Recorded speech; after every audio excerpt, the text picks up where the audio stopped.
All right, there we go. We should be live. I'm just testing the audio just to make sure everything's okay. I can never tell. Come on, kick in. Such a delay. Okay, I can hear some audio there. A little bit more. All right, there we go. We should be live. Okay, we're good. Okay, I'll just let this stream warm up a little bit. I will be going through general questions from everyone as well. And I've got a whole bunch of things to talk about in this news update. So it's going to be an interesting one. We've got the MuesliSwap report from an incident that happened last week. I think it was last week, week before now. These dates kind of blend and blur with so much happening in the space, but we'll be going into the report that Xerberus did and digging into a little bit more. But I don't think it's shed any more light into the incident, and we still don't know who or what organization might be behind it, but we'll find out. Hey there, Striker. Yeah, hey, good to have you here in the chat again. It's always good to have you here. And I'm pretty sure more people are coming in now. Yep, we are. We can see more stats coming up. So please make sure you hit that little like button. I've got some animations here. Hit that like button. Really helps with the live streams. Gets the visibility and the YouTube algorithm working there. Now I will just take that one off. So I've got stream elements working now. So you should see comments appear in the bottom corner there, and I should be able to see them as well. Yes, Striker, we need to know who. It will be nice to know who was behind all this, but, you know, we'll find out. We'll find out. Hey there, Dane Dude. Greetings from Denmark. Love to visit Denmark one day. I've had a lot of friends that in previous jobs and stuff that are from Denmark and would love to visit them. Last time I visited a whole bunch of them was in Vietnam. Actually, Denmark and Vietnam have a relationship there where they send workers and stuff across the different countries, and for whatever reason, I don't know why, I don't know the political history there, they helped each other a lot. So I've got friends that go back and forth quite a bit. Be good to get there again. All right. I think this space has warmed up a little bit. If you have any questions, please feel free to ask them. This will be more of an interactive session. I've got a shorter amount of news topics, but I'd like to hit these ones as soon as possible. So let's get into it. Hello from Palau, really? Wow, that's awesome. Never had anyone from Palau before. That's another country I always want to visit. That's the country with the stingless jellyfish, right? It's I've seen so many. I used to work for the South Pacific tourism industry in Fiji, and we built the website back in the day, and we saw all these amazing places that we could have visited. We didn't get to visit many. We just did Fiji, but still, one of my top places to visit. Hey there, Robert from Hawaii. Hopefully you're safe there. You're not affected by any of the fires on Maui. It's good to have you here as well. All right, let's get into this live stream. Let's hit the slides here. Now, this very first one here, this is our own NFT project. We're finally launching this. CardanoPress, for those that don't know, is our plugin that we use to integrate in WordPress-powered websites with the Cardano blockchain. So this is a good little example here. This is a WordPress-built website. 47% of the internet is powered by WordPress. So it has a huge amount of penetration in there in the industry. But we've integrated in this little like wallet connect button, and you can connect any of your wallets. That will then create an account on the website and then assign different permissions based on what is in your wallet. So you can easily create NFT gated websites or delegation, stake pool delegated websites, so that it will read your wallet, see what stake pool you're delegated in. If you're delegated to our stake pool, then it will unlock access on the website. So anyone can set this up. It's really easy to do. We've got lots of video tutorials and documentation around this. We think it's really powerful. We think it's fantastic, but we need a little bit more time and money funding to get this more developed, write more documentation, do more videos and everything else around it. So there's a lot of people that use it now, but we want to take it to the next level. Hence, we released our little NFT project. We've got details around this. You can get in on it. We are minting at $50 per NFT. So it might be a little bit higher than what you're used to at the moment, but we're using this as support tickets for the software, the platform that we're building. So if you want to get a subscription, if you want to get support, if you want an interview request on the Learn Cardano podcast, we're going to start using that gated access of the NFT to be able to get to those particular points of contact and bookings and all those things. So that's why it's a slightly higher price. But we do have staking rewards. We're looking at building a treasury behind this as well. So if you stake the NFTs, you can earn tokens. We'll unlock stuff on the LearnCardano.io website as well. So there's training courses on there, which will always be for free. But if you want to get rewards from it, you've got to have the NFT. So lots of little things like that. We're doing a delegation process where you have to delegate to one of these 4 stake pools that have built websites using the CardanoPress plugin. So if you go to their websites, you'll be able to click on delegate and delegate directly to their stake pool via the website because they're using CardanoPress. So nice little things like that. So it makes it a little bit easier for users to get on board and start delegating directly to a stake pool. So really cool initiatives and little cool things that people have put together.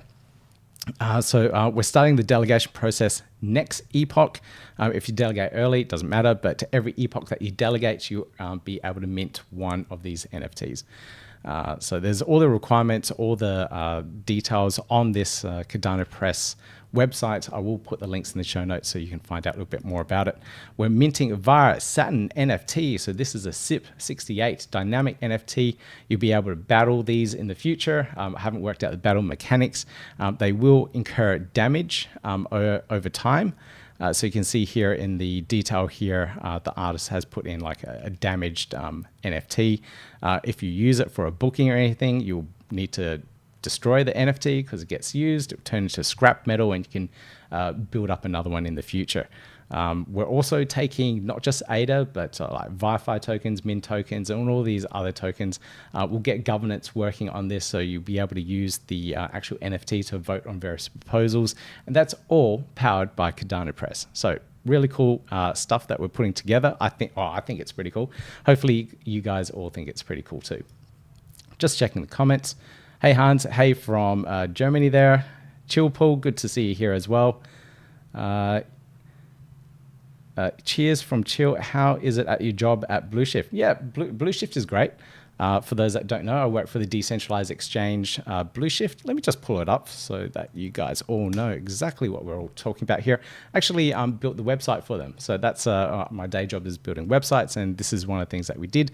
We built this. It's all in WordPress as well. We could put in CardanoPress on here and do the governance through their NFT project as well. So if you want to support Blueshift, they've got a little NFT thing going on at the moment, and we're going to integrate in some extra innovations there. But their Blueshift is a cross-chain portfolio-based DEX built on Milcometer C1, Milcometer A1, Carver, and also Polygon. So it allows people to swap tokens from any of those ecosystems to another one. So if you had Matic on Polygon, you can swap your tokens directly to Cardano C1 and get access to like NMake or Copy or any of the tokens that are part of the portfolios there on Milcometer C1. So it's a really cool platform. I've been doing a lot of the social media side of things, the content writing, and now we're launching wrapped smart contracts. So you'll be able to interact with the app itself and then connect in your native NAMI wallet, Cardano wallet, such as NAMI, onto the DEX and do your swaps directly that way. So it's really cool where we're going at the moment. Absolutely love the project. And I've been working for Blueshift for just over a year now. So thanks for asking, Jillpool. Thanks. Rodrigo, that's your name. Cool. Pratish Patel. Hi, Pete. How are you doing? Hope you're doing well. I'm lucky to catch your live streams today as I'm just starting my day job. Yeah, cool. Good to have you here too. Rob, always good to see you here too. Thanks for coming along. That's a little bit about my day job, or night job, technically.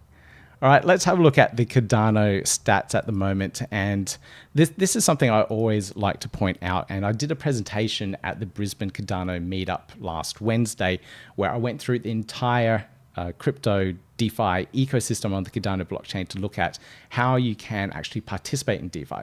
We were talking previously in July as a group, and I asked how many people are participating in DeFi, how many people provide liquidity on DEXs, tried synthetics, tried stablecoins, and I got no answers whatsoever. Everyone's like, I don't know. I don't know about this stuff. So I had to do a full presentation about everything in the ecosystem. You can find it on the channel. It's it's the last live video that I did. You see it, Cardano DeFi and Beyond. I think that's what I called it. But we went through everything. And one of the really cool things is that because so much is launching on Cardano at the moment, we are seeing the TVL in ADA increase. So people are looking for gains and different ways to actually make money beyond staking. Staking ADA is great. It's simple, it's easy. And that's why everyone in the meetup, that's all they did, because all you need to do is have ADA in your wallet, pick a pool, and you're done, and you earn that extra ADA in. But those rewards are diminishing over time. The inflation will decrease, less in the treasury. I think they call it the reserves, sorry. And then that amount of ADA that you're earning slowly decreases. When I started my stake pool, it was around 4.2%. Now it's like 3.5%, and that's going to diminish even more. So people are looking for gains elsewhere. And this is why we're seeing this increase here as people transition from staking over to DeFi. And it's really good if you compare it to other chains. Ethereum, pretty much level. I did it for just 2023. If anything, it's pretty much where it started at the beginning of the year, if not diminished just a little bit. And if you look at other chains, of course, their numbers are huge compared to what's in the Cardano ecosystem. But here we have Optimism, which is only a little bit more than what we have on the Cardano ecosystem. So we have, let's go up again, 163 million. So it's quite a bit more actually. Optimism 716 million. But you can see here the DeFi ecosystem, we got that big spike up in March, but then it's just been trailing off. We're not seeing continuous growth on these other blockchains, unlike what we're seeing in the Cardano blockchain. And as more of these protocols launch, we'll see more ADA move from wallets over to the DeFi ecosystem. So there's just many more things. Like you can provide liquidity onto a synthetic asset such as IUSD, but still earn your ADA staking rewards. So it's like double the rewards. It just makes sense. You can still delegate, you still earn your ADA, and you can get additional rewards there. So it's just a different way of looking at it, and a really cool opportunity to look at. Arbitrum here. So Optimism had like a $12 million hack yesterday, or the day before. I can't remember the date exactly, but we did see a slump here in the TVL. And then was it here? No, I don't think it was around that point. I was thinking it was closer to here. So it must have been around this point here, just a couple of days ago. But yeah, there isn't as much of a trend as what you see on the Cardano ecosystem. All right, now let's get to the main topic here, and this is around the MuesliSwap incident. So this happened back on the 7th, so way earlier this month, and this is all around when all that hype was happening around with Option, and I can't remember the other token that was launching through either Linkage Finance, I think it was, but there were a lot of these tokens that were being traded, and people were noticing that something strange was going on. There was potentially some sort of exploit, but essentially what it came down to was people were increasing their slippage tolerances on the DEX itself, LenFi, and what was happening was that amount that was going through in terms of the slippage difference was being pocketed by the batcher. So for those that don't know, in the Cardano ecosystem, we have a system called batches or agents. There's multiple different names to them, but they're the ones that actually process the transactions. So you would submit a transaction request, a swap request such as this. It will go onto the Cardano blockchain, but then that will be collated by a batcher, grouped, optimized, so you can do multiple transactions at the same time, and then sent back to you and process your transaction and then send it back to you. So that batcher in the process will take some sort of fee, price after fee. pool fee. It's actually not really clear in this interface. If you look on MinSwap or other dexes, it's very clear what the fees are, so you know exactly what's going on. But people doing swaps and losing out on a lot of ADA. And people were calling this out and seeing what on earth, asking what on earth is going on. So if we have a look here, Xerberus did a full report going through everything that they could find. They worked with the MuesliSwap team to actually go through this and get a better understanding of what wallet was going where. What we still don't know is who actually owns the target wallet. So the target wallet is the wallet that has all of the ADA that has been accumulated from these strange batcher fees. And the report goes deep into it. Now, if we just have a look at some of these wallets here. So this is that target wallet.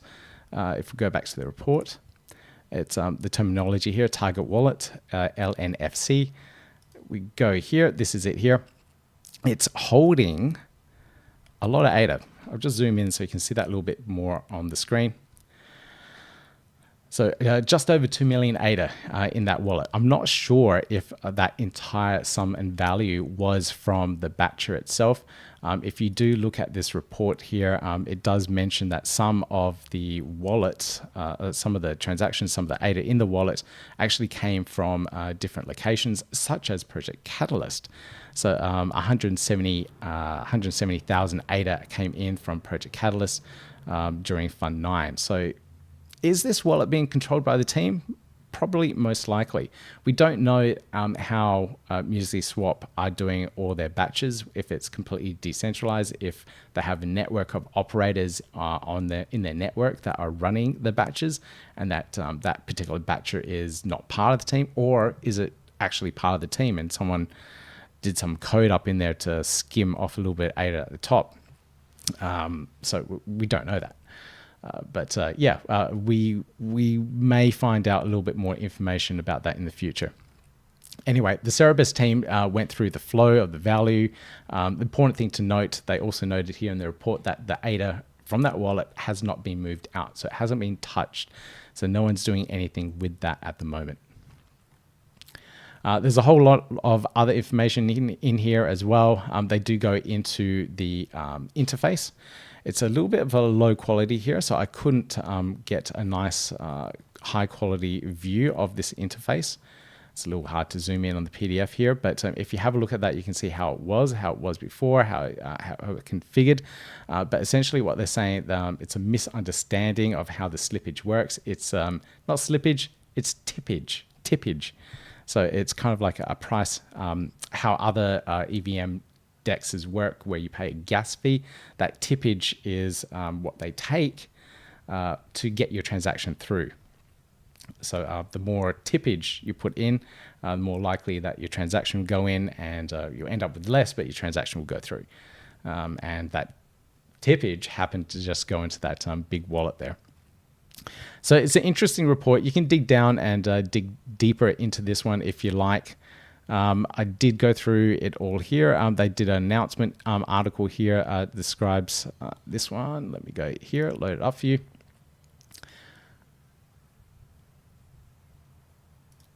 Oh no, this one's talk about how they formed the DEX, etc. That's not the right one I was thinking of. But yeah, if you want this, I'll put the links to it in the show notes. If you haven't read it yet, it's quite an interesting read. Just checking the live stream comments. All right, so that's that one there. That's the MuesliSwap incident, the report. Hopefully we do get a little bit more information about this one, and it's a little bit clearer. Apparently, people that were affected by this will get a refund. I don't know when that will happen, if it will happen, but it's hopefully it does. And that way people will feel a little less jilted in regards to this entire incident. Anyway, it's better than a massive DeFi hack and then all that value just disappearing and a scammer just running off with the money. But still, it leaves a sour taste for a lot of people in the ecosystem. All right, my next news item here. This one's around DexHunter, and this is a really cool analytical tool that is coming out. They were going to launch a token, the Hunt token, but they're going through a legal process to ensure that everything is done correctly.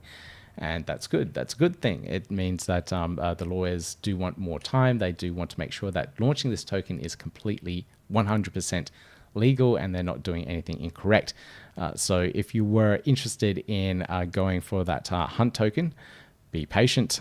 It will be a little bit delayed. I don't know how long. It took the Fluid token team several months to get their legals in place. So we might see this one take quite a long time to get all the legals in place as well. But if you haven't heard about DexHunter, they did rebrand from another project. I can't think of it off the top of my head.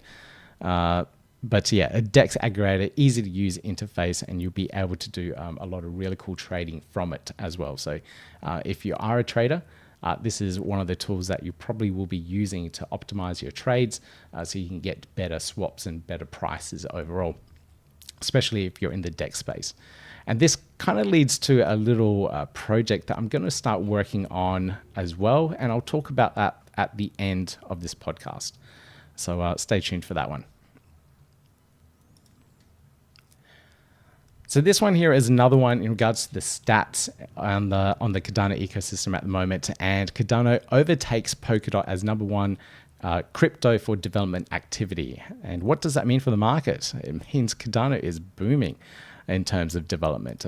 Hopefully you can see this here. It's really hard to see because it is a low quality screenshot.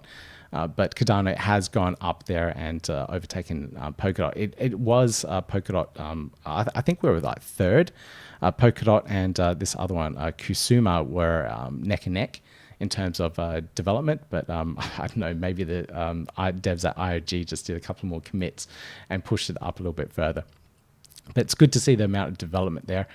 There is a lot of things happening at the moment with sidechains and all sorts of things, and it's really good to see that everything Cardano is still pushing forward really strongly. Now this project, the PlayerMint, I've been waiting for these guys to launch for a really, really long time. And this is all around the play to earn ecosystem, but it's playing games that already exist. So this is playing games like Fortnite, AAA games that have massive communities already. And what they're doing is they're leveraging that play ecosystem, but then allowing you to earn for your efforts of playing in those games. So the founder era is now live. If you did have one of their founder tokens, so it was a purple NFT or a green NFT, you can get into their platform and start playing around with it. Now, I did start playing with this one. I created an account. You just need to be able to sign in with your Epic Games account. So if you're playing Fortnite, you would have an Epic Games account already. And then every 5 days, you get to earn your PMX tokens for your efforts in playing Fortnite. And you can earn a prize pool of 400,000 PMX tokens. You can trade that. Will get listed on exchanges, etc. So you'll see this appear on various dexes really, really soon. I have started playing, but none of my experience points are coming in yet. So I don't know why that's not coming in. Maybe because I'm a really bad player or something. But we'll see how that goes. There are details around this, so if you do look into the documentation here, it will tell you exactly what you need to do to get started. You just need your NAMI wallet with a green or purple founders NFT, Epic Games account, and then you start playing the Fortnite Battle Royales. So if you've never played before, it's a little bit of a getting used to, but it's a first-person shooter essentially, and you can get around, or third person actually, but you can get around and get used to the game pretty quickly. Now, here it does have the in-game actions where you generate the XP, and the XP will allow you to earn those PMX tokens. So I can confirm, because when you join the Battle Royale, I think it's with like 100 players at a time. I'm still very new to Fortnite. And if you make it to the top 25, then you get to earn those XP points. If you eliminate elimination, I think, okay. I don't know what elimination is. Oh, that's probably number 1. Is it first position? In-game action elimination. No, that must be when you get a kill. I've gotten kills, but it hasn't generated any XP for me. Victory Royale. Of course, I've never gotten there.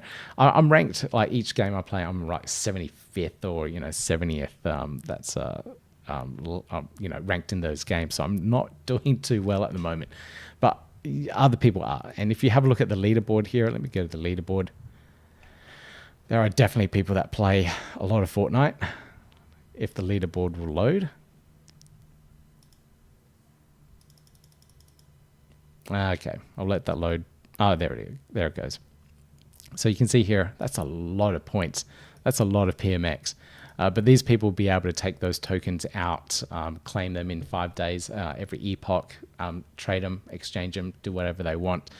You can also mint NFTs through their platform, do royalties and everything else around it. So I think they'll be airdropping NFTs for the community too. So they have a marketplace. You can do all sorts of little things on. Oh, okay, cool. So, right. They're using PMX as the token to purchase the NFTs on here. So if you've got something cool that you want to load up, such as a Green Founders NFT, you can use your PMX tokens to buy it on there. Cool. Very, very cool. I just want to congratulate the guys for getting to this point and launching on mainnet. It's been a long time coming. I've done interviews with the guys before as well. So if you want to find out a little bit more about the platform, search for PlayerMint on the channel. You can find out more. Now, this is another interesting one. This is from Spectrum Finance. So Spectrum has been growing quite a bit lately. I don't know if they're tracked on DeFi Llama yet. Yeah, there they are. So they are on 2 chains, on Ergo and on Cardano. Just under the million there in TVL. They have dropped off a little bit over the last day, but still phenomenal growth over the last month or so. Now, they were alerted. Let's go back here. Alerted by Ikigai Phil about this potential critical vulnerability in their contract. Now, Spectrum have their smart contracts completely open source, so anyone can view them. I think it's a really good thing so that developers such as Phil's one of the really good guys out there, can have a look at the contracts and say, hey, there might be something wrong here. You might want to fix this up. So Phil works for quite a few projects. He works for the team at Aneta BTC.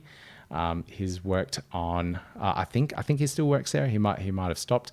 He works for Grabbit as well. So he does work for Grabbit and also all these games that Ikigai are building. So he works on quite a few different platforms there and does a lot of really great work. Formerly used to work at Wing Riders as well.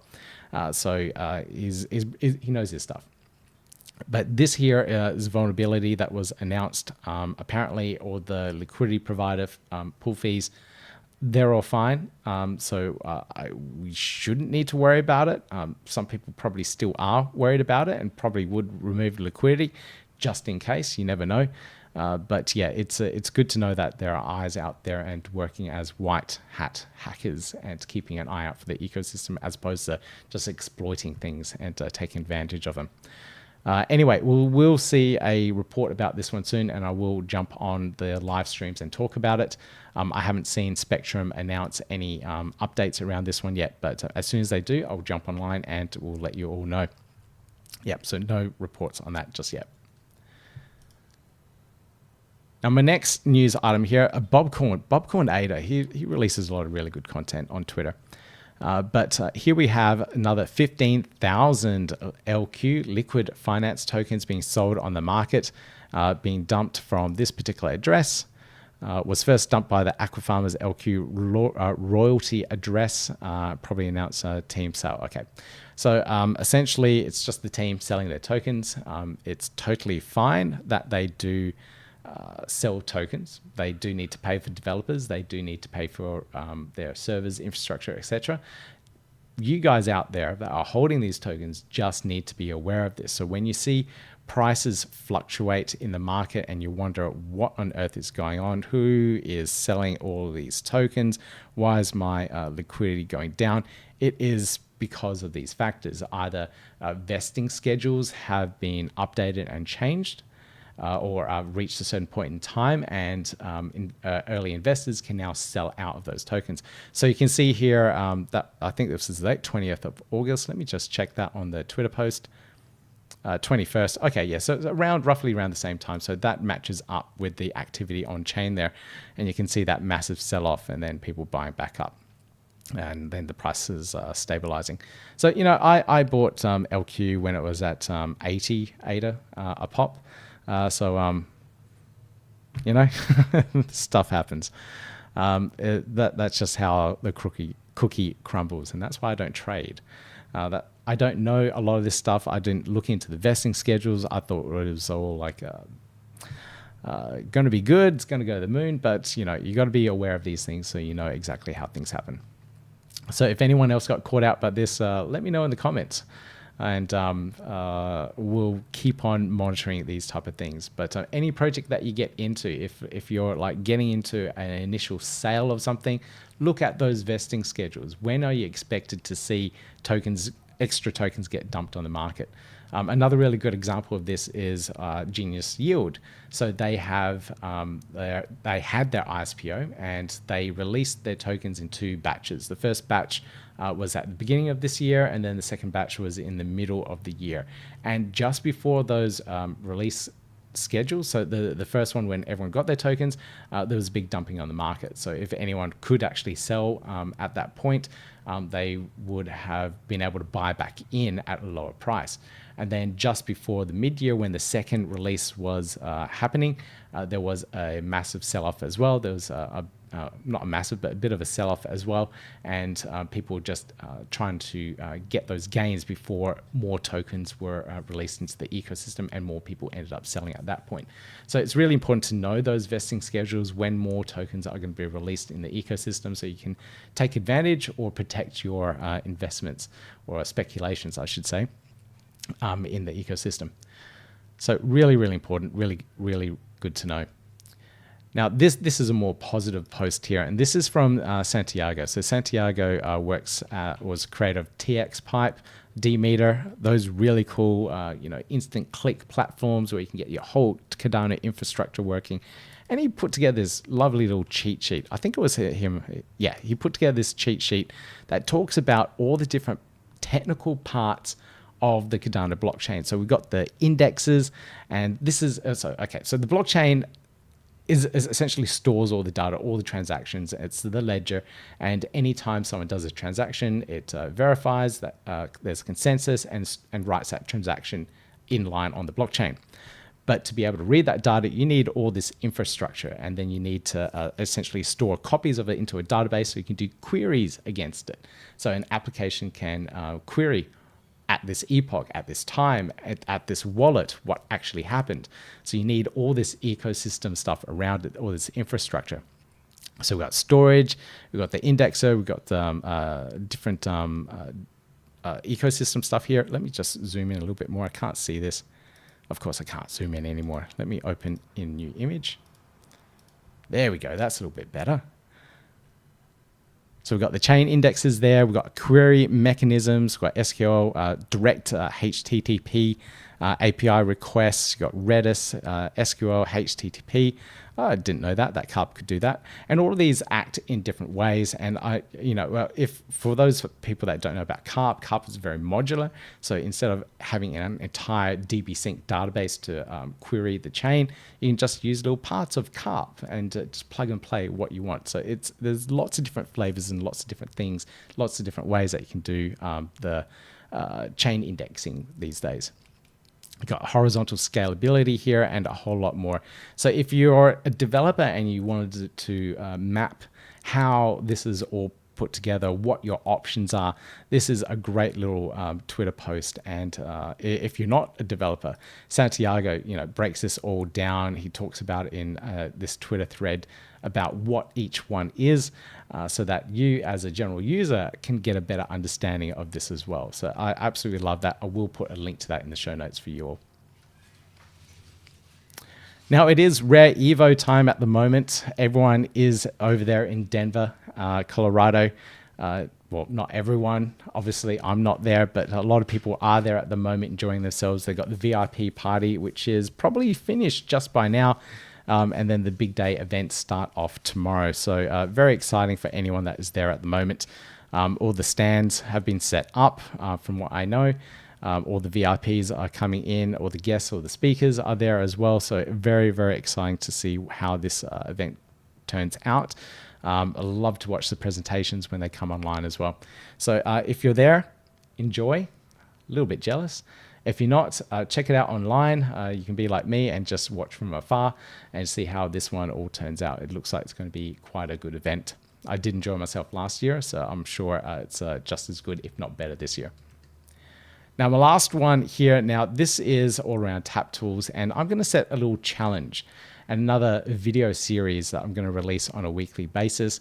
And this one is going to be around trying to get up on the profit leaderboards and really get my trading game back and back into play.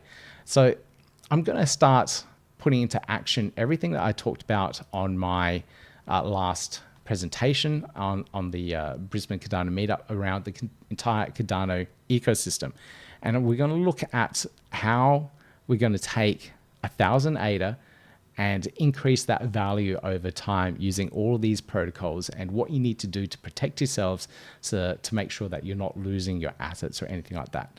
So I'm going to go through every single step of the way. I'm going to set up a brand new wallet, fund it with some fresh ADA, get the value in Australian dollars of how much I put in, and try and grow that value over time. Look at new opportunities, look at new tokens that are releasing, look at new NFT projects, whatever it is that's out there, and work out the best way that I can double the amount of ADA, triple, quadruple, whatever it is, and then see what I need to do with that in terms of tax and everything else around it as well. So tax is different in every country, but it's really important to take note of too. So I'm going to set this challenge, come along with the journey, see how I go. Maybe you can learn something from it or learn from my mistakes. Like I said, I'm a terrible trader, so I've got to learn and work out all these things. Is liquidity the best thing? Is a permanent loss a bad thing? Is it a good thing? Can I take advantage of it? Who knows? We'll find out in this new series that I'll put together. Now, if you're participating in Project Catalyst, snapshot has already passed. That was on the 19th. The voting starts in about 5 days, 6 days. I think it was on 31st of August. So if you're interested in anything Project Catalyst related, make sure you check out all the proposals, all 1,500 of them. There are way too many to look at. I do have a whole bunch of Catalyst proposals that I have interviewed. Check it out on the Catalyst Sprint playlist, and you'll be able to find out a little bit more about those particular projects that I've interviewed. There's so many more, and I just can't get to everyone. That's humanly impossible. But check out these ones. I do enjoy interviewing some of these ones here, and they are building lots of really cool things. I will put a list together in regards to what I would be voting for if I actually registered my wallet, which I didn't. Yep, bad on me. But projects I would like to support, I will put out there, and then you can check them out. I can't even vote for my own projects, proposals that I put out there. So yeah, terrible. Anyway, I'll just check the live stream comments if there's any more comments here. I think you guys all go quiet as soon as I start talking. Yeah, you sure do. As soon as I start presenting, no one really says anything. If I ever say anything incorrectly or I don't explain anything right, feel free to pull me up on it and leave a comment down below as well. Now, let me just check a couple of things there. Don't forget, while I got your attention here, I do have to wrap up very soon. Don't forget that if you are wanting to delegate to mint some of these CardanoPress Wapuus, you will need to delegate to one of these staples. Now, this is just the whitelisting process. So the whitelisters get to mint first. They get to enjoy the higher chance of getting one of these super more rare Wapuus. I'm putting in super rare ones, like one of ones. I'm working with various artists in the Cardano ecosystem to generate different styles of these and make really unique styles too. But if you have a look at some of these here, these are the common ones, the green, purple, yellow, red, blues. But then we got the carbon one here, which is the black and gold. And then we got the white ones. I can't remember, the pearl ones here. I'll call them pearls, the white and yellow ones. They're the two types of Wapuus that are super rare. Hey there, Tom from Germany. Good to have you here as well. You just missed most of the live stream, but that's cool. I'm just talking about the NFT collection that will be launching very soon. So the mint date for this one here is the 28th. Where is it? 28th, 9 p.m. UTC. So it's a reasonable time of day for me. So I can make sure that everything's working right. Then the public mint date is the next day. So it's only 1 day of mint for the whitelist. Then after that, we go into the public. Now, this is a 10,000 NFT collection. I don't expect this to be minting out anytime soon. Now, because we're using the NFTs as support tickets, interview requests, I need this to actually last quite a long time. There needs to be a lot of them in supply, and I'll probably mint a lot myself and put it at a lower price so that people that can't afford the mint price can actually still mint, get them, and get an opportunity to get podcast interviews and whatnot. So I don't want to completely restrict it out there and gate everything. I still want to make it accessible for people to be able to get on board. So yeah, that's it.